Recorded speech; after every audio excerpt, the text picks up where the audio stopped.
In this segment, we will talk about evaluating the quality of information sources. By now, you should be familiar with Dan Rather and the circumstances in which he stopped being the CBS anchor. You should know that he retired because there were allegations that the story he produced about George W. Bush's questionable National Guard service was based on military memos that were suspected to be forged. And because Dan Rather did not have enough evidence to support and defend the originality of those memos, he thought the most appropriate thing to do would be to resign. So effectively, he lost his job because he used information sources that were not entirely credible. So this is a very good example as to why you need to be very careful about what it is that you rely on when you report information.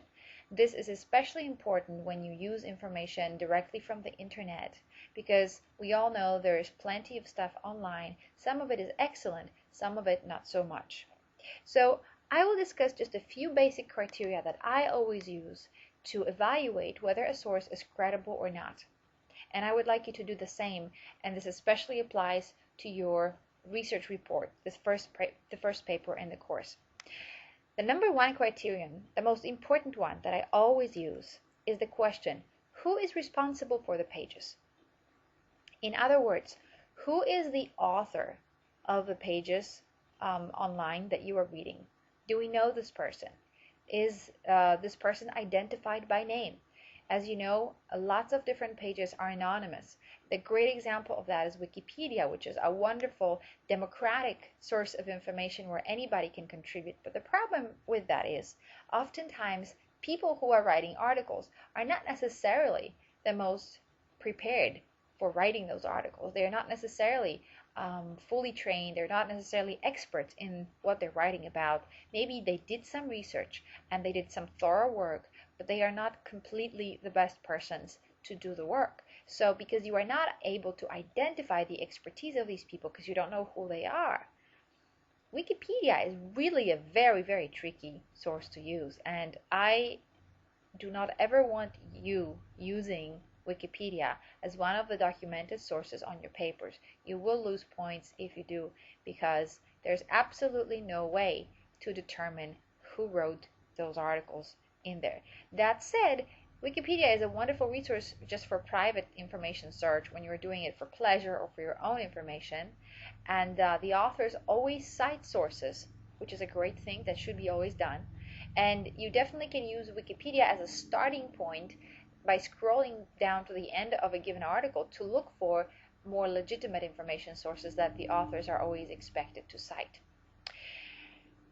Along with the identity of the author comes another question. Is this author connected to a reputable institution? So there's a big difference between me, Ola Kopac, writing an article about communication and publishing it on my personal website on, I don't know, Comcast.com, which I maintain, or my Facebook page, which I maintain, versus that same article being published by a national communication journal or even by the Westchester University website. Now, what's the difference? Think about it for a moment.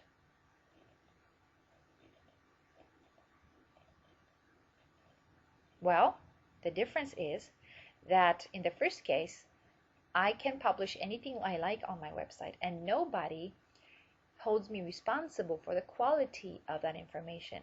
So even if I am an expert in a given field in communication, there is no accountability, no responsibility. No one is checking what I'm doing. And so I might as well be writing something that is inaccurate, even without knowing, just thinking, oh, I have a great article, I'm going to publish it this way, but perhaps there is something that I missed. So when a journal editor is reviewing your work and your peers are reviewing your article before it's published, or when you have to respond to the university if you put something on the university's website that is not accurate, you are going to be much more careful in terms of what you write, and so the quality of that information is going to be higher. So it's always important to obtain information from websites that are sponsored by reputable institutions. And the best thing to do to see if it is indeed sponsored by a reputable institution is to scroll down to the bottom of the website and see who the copyright is owned by. So if the copyright owner is a government, an embassy, a university, a nonprofit organization,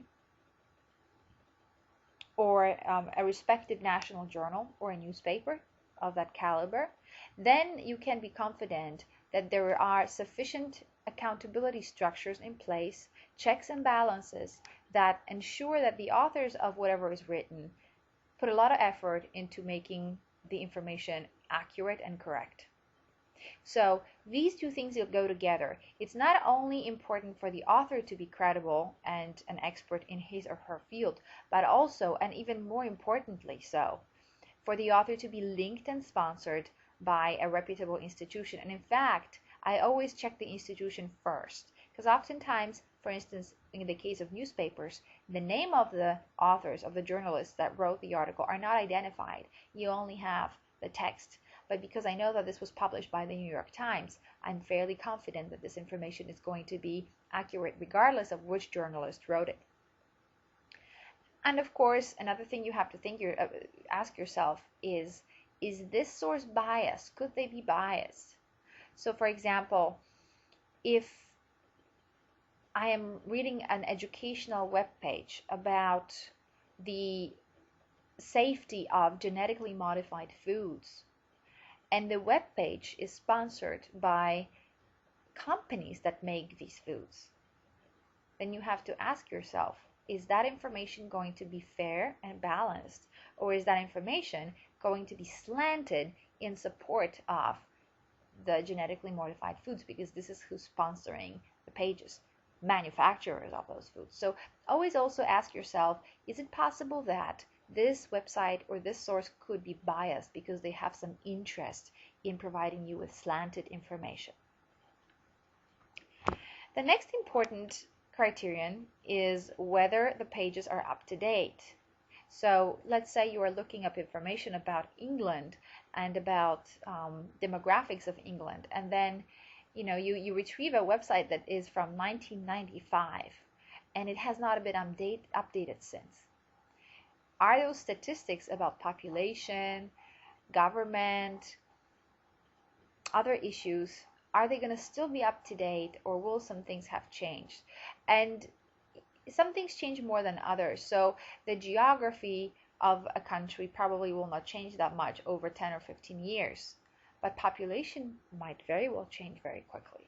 So it's best to use information that's not older than 2 to 3 years old for most cases, but also it just depends on what you're documenting, and you should always ask yourself, given what I'm looking for, is this resource sufficiently up to date? Another important point is whether the sources of information are cited in the text. If I do not document the sources of my article in my text, I might as well be making up this information that I'm providing. If I do cite the sources, you have the ability to go directly to those sources and verify whether what I wrote is accurate or not. So actually, Wikipedia does that very well. Wikipedia authors are required to cite their sources so that the readers can go back and verify for themselves whether what they found in the article was accurate or not. Still, I do not want you to use Wikipedia because of the first criterion, which Wikipedia completely fails. We do not know who the people are who are writing this information. And of course, a telltale sign that the source is not very high quality are mistakes. If a page has grammar mistakes, or if there are pages missing from a website, so you click on a link and it takes you nowhere, or if there are any other types of errors like factual errors that you clearly obviously are there, you want to run from a website like this. You definitely do not want to use a source that makes mistakes, because it tells us that the authors of whatever information you're reading did not exert sufficient effort to make this information of high quality. So these 4 criteria, when you look at them, they will help you evaluate whether or not you should be relying on a source. The most important criterion is number 1, the source, the organization and the author sponsoring the page. The other 3 are to a greater or lesser extent also important. What you basically should do is look at each source individually and kind of get a feel for yourself. Sometimes a source will not meet all of the criteria. Sometimes, for example, many government pages sponsored by national governments where they contain information about the given country, they don't necessarily cite the sources of that information. It's assumed that the government has credible information, however, and so because it's a government webpage, unless it's some kind of rogue government where we know that the country is a failed state and there is some repression against its people and the government might be making up information. If it's a democratic government, you can be fairly confident that even if the sources are not cited, this information is accurate. The bottom line is, always ask yourself, would you use this source on national TV? If you would be willing to use this source on national television, then you probably are safe to rely on it.